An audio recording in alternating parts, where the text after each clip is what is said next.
Hello everyone, my name is Umang Upadhyay. Welcome to Umang bio classes. आज का हमारा एक छोटा सा टॉपिक है आउटब्रीडिंग डिवाइसेस।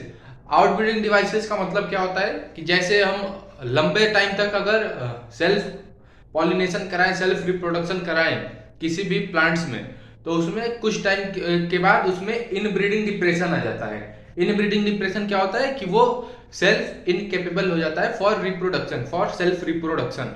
तो उसे हम ओवरकम करने के लिए, उसे ठीक करने के लिए हम कुछ डिवाइसेस का यूज करते हैं, कुछ मेथड्स का यूज करते हैं। उसे हम बोलते हैं आउट ब्रीडिंग डिवाइसेस। उसका नाम ये है आउट ब्रीडिंग डिवाइसेस। तो इसके कुछ कुल 6 मेथड्स हैं। अलग अलग बुक में अलग अलग दे रखा है, तो एक एक करके हम यहाँ पे डिस्कस कर रहे हैं। यहाँ पे जो हमारा पहला मेथड है वो है डाई क्लीनिंग। डाई क्लीनिंग यहाँ पे आप देख सकते हो, डाई क्लीनिंग हमारा पहला मेथड है। तो आओ इसके बारे में पहले हम जानते हैं। इसमें क्या होता है कि जो मेल और फीमेल फ्लावर होता है, फ्लावर, उसे हम सेपरेट कर देते हैं, अलग अलग कर देते हैं। तो वहां से देखो, इस पूरे आउटब्रीडिंग मेथड का हमारा मेन पर्पज ये है ना कि हम सेल्फ पॉलिनेशन को रोक सके और वहां पे क्रॉस पॉलिनेशन करा सके, जिसके वजह से उसमें थोड़े वेरिएशंस आए, जिससे हमारा जो सेल्फ इनकॉम्पेटिबिलिटी वाला फैक्टर जो है ना वो खत्म हो जाए। जो हमारा इनब्रीडिंग डिप्रेशन जो आ गया था ना, इनब्रीडिंग डिप्रेशन में वो होता है, ऐसी कंडीशन होती है ना जिसमें वो प्लांट खुद से रिप्रोड्यूस नहीं कर पाता सेल्फ रिप्रोडक्शन में। तो हम इन सारे मेथड्स का एक मेन मोटो ये है कि हमें सेल्फ रिप्रोडक्शन को रोकना है, वहां पे क्रॉस रिप्रोडक्शन कराना है। देखो, पहला है हमारा डाई क्लीनिंग। तो किसी भी फ्लावर में जिसमें मेल और फीमेल फ्लावर दोनों हों, उनमें दोनों फ्लावर्स को हम सेपरेट कर देंगे। ठीक है, उनमें दोनों फ्लावर को हम सेपरेट कर देंगे, तो उसे हम बोलेंगे डाई क्लीनिंग। इसका एग्जांपल्स हैं कैस्टर एंड मेज। इसके एग्जांपल्स हैं कैस्टर और मेज। कैस्टर और मेज में हम डाई क्लीनिंग कराते हैं। ठीक है, एग्जांपल्स बहुत इंपॉर्टेंट है, तो इसे लिख लेना और याद कर लेना। दूसरा हमारा आता है डाइकोगेमी। दूसरा हमारा है डाइकोगेमी। इसमें क्या होता है कि कोई एक या तो एंथर या फिर ना स्टिग्मा, या फिर स्टिग्मा, ये मेल पार्ट, ये फीमेल पार्ट, इसमें से कोई भी पहले मैच्योर हो जाएगा। एक फ्लावर में एंथर भी होता है और तुम्हारा स्टिग्मा स्टाइल ओवरी भी होती है। ठीक है, तो यहां से तुम्हारा कोई भी एक पहले मैच्योर हो जाएगा। ठीक है, या तो ये पहले मैच्योर हो जाए या फिर ये पहले मैच्योर हो जाए, स्टिग्मा पहले मैच्योर हो जाए या फिर एंथर पहले मैच्योर हो जाए।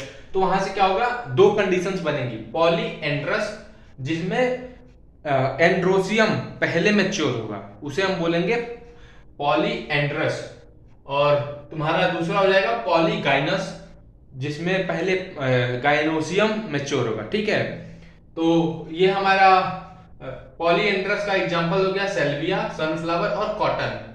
सेल्विया, सनफ्लावर और कॉटन। इसका एक इंपॉर्टेंट एग्जांपल है एरिस्टोलो कैनिया। एरिस्टोलो कैनिया पॉलीगाइनस का एग्जांपल है, यहाँ पे लिखा नहीं था, मैंने बता दिया। ये एक इसका इंपॉर्टेंट एग्जांपल है। देखो, पॉलीएंड्रस में क्या होगा कि मेल और फीमेल पार्ट दोनों है, तो पहले तुम्हारा एंड्रोसियम मैच्योर होगा। पॉलीगाइनस में पहले तुम्हारा गाइनोसियम मैच्योर होगा। गाइनोसियम मैच्योर होगा तो दूसरे प्लांट से पॉलन ग्रेन आएगा, और एंड्रोसियम मैच्योर होगा तो इस प्लांट का पॉलन ग्रेन मैच्योर होकर दूसरे प्लांट के गाइनोसियम तक जाएगा। ठीक है, तो ये हमारा हो गया एग्जांपल्स, तुम याद कर लेना, एलिस्टोकेनिया और यहाँ पे तुम्हारा सेल्विया, सनफ्लावर और कॉटन। अब हम आते हैं अपने तीसरे पे, जो कि है अपना प्रीपोटेंसी। थर्ड वन हमारा जो है वो है प्रीपोटेंसी। ठीक है, तो तीसरा हमारा होता है प्रीपोटेंसी। प्रीपोटेंसी में क्या होता है ना कि अभी उस प्लांट का, जैसे मान जाओ हम एप्पल की बात कर रहे हैं। ठीक है, तो एप्पल के प्लांट का जो पॉलन ग्रेन होगा वो अभी इमेच्योर होगा। जो पॉलन ग्रेन होगा ना, पॉलन ग्रेन, वो होगा अभी इमेच्योर।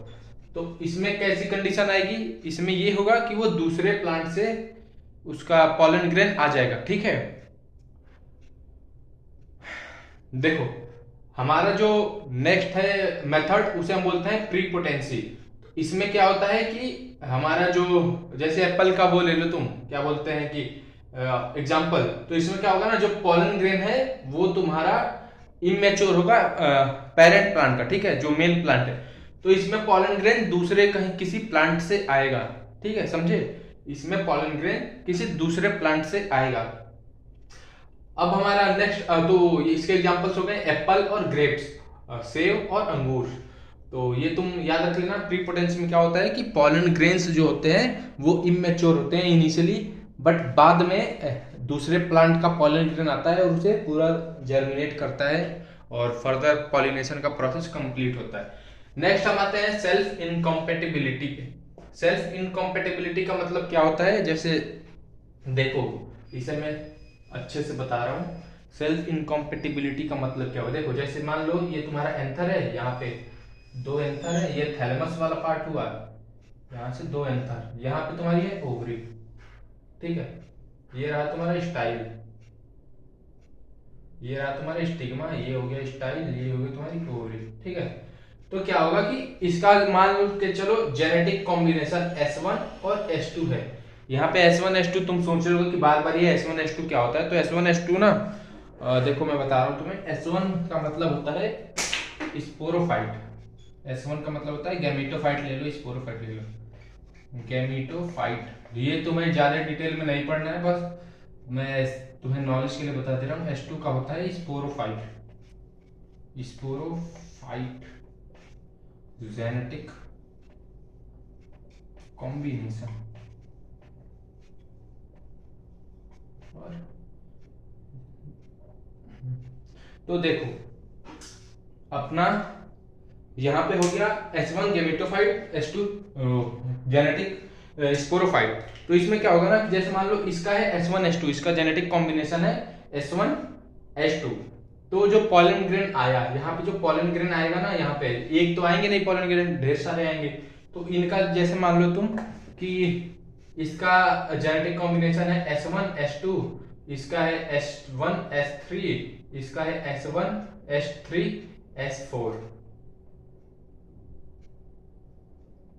तो देखो इस वाले का और इस वाले का जेनेटिक कॉम्बिनेशन मैच कर रहा है, जेनेटिक कॉम्बिनेशन मैच कर रहा है, तो ये वाला नहीं होगा, क्योंकि रिप्रोडक्शन में कुछ वेरिएशन चाहिए होते हैं। जब दोनों का जेनेटिक कॉम्बिनेशन सेम है तो कहाँ से वो आएगा। हमारा मेन मोटो तो यही है ना कि हम कुछ वेरिएशन लाए जिससे हमारा इनब्रीडिंग डिप्रेशन दूर हो सके।